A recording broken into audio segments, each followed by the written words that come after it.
Magandang hapon sa inyo mga bossing. Ngayon po ay may bibigay ako sa inyo ng simpleng tips para sa ating mga alagang manok.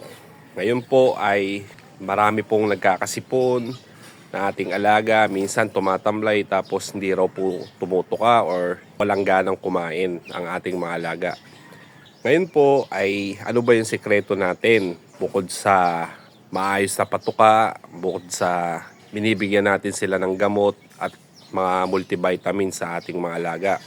Alam nyo mga bossing, yan talaga ay nakakatulong talaga sa ating mga alaga yung mga binibigay nating gamot katulad ng Premoxil powder, Premoxil tablet at yung multivitamins natin na Vitamin Pro tablet, Vitamin Pro powder.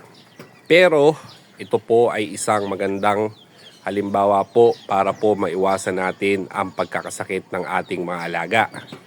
Unang-una po mga bossing ay yung tamang kalinisan po. Yan po ang pinaka number 1 sa ating mga alaga. Dahil yung kalinisan po ay yan po ay nagbibigay po sa ating mga alaga na healthy na kalusugan dahil po yung mga mikrobyo ay nawawala at maayos po yung kanilang atmosphere sa kanilang mga paligid. Katulad po nito mga bossing, everyday ay nagwawalis tayo, yung mga ipot nila or tae ay tinatanggal natin. Ayan po, mapapansin nyo. Talagang tiyagaan lang po at medyo may kahirapan lalo na po kung kayo po ay mag-isa mga bossing. Pero syempre tayo ay nagmamanok ay kailangan natin yan gawin para sa ating mga alaga. Mahirap naman pag nagkasipon, katulad po nito ay madami, magkakahawa-hawa na po yan.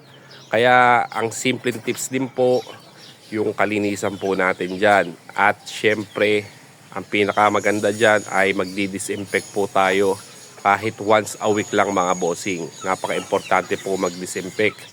Ako po ay naghahalo lang po ng Sunrox sa tubig. Tapos po ay binubuhos-buhos ko na lang po dito sa mga paligid ng ating mga alaga.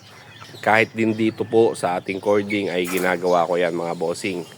Kaya simpleng tips lang po. Kaya para maiwasan po natin yung pananamlay ng ating mga alaga ay kailangan po tayo mag-disinfect. Yun lang po mga bossing. Maraming salamat po. God bless po.